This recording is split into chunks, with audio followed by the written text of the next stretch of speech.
You'll need 14 to 16 French gauge nasogastric tubing, water-soluble lubricant jelly, catheter-tip syringe, a suction drainage system, and hypoallergenic tape. Also ready, a glass of water with a drinking straw, and within easy reach of the patient, a towel, tissues, and the emesis basin. Our patient is placed in high Fowler's position with shoulders well elevated. We gauge the length of tube to be inserted by measuring from the tip of the nose to the earlobe to the xiphoid process. Mark the length of tube to be inserted with a bit of tape. We can create a gentle curve in the pliable tubing by winding 4 to 6 inches of tube tightly around the index finger. Then lubricate the end of the tube to be inserted. 3 or 4 inches should do. Have the patient extend his neck back against the pillow and begin the insertion with that slight curve pointing down.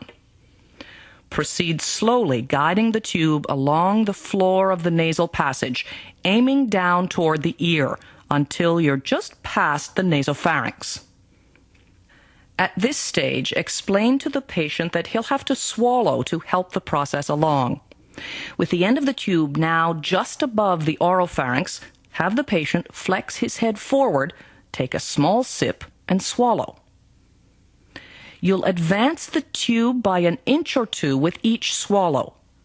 The patient may cough or gag if the tubing has accidentally entered the larynx.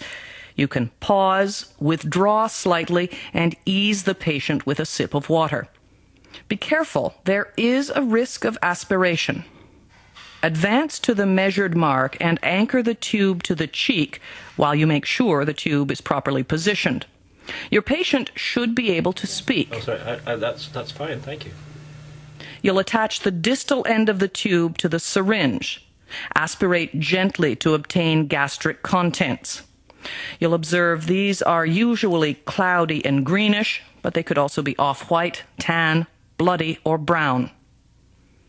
Once you've verified the tube's placement, secure it with tape to the patient's nose. Clamp the end or connect it to a drainage bag or suction machine and fasten the end to the patient's gown.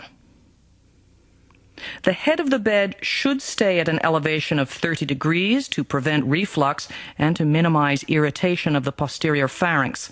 The patient should find the discomfort eases in a little while.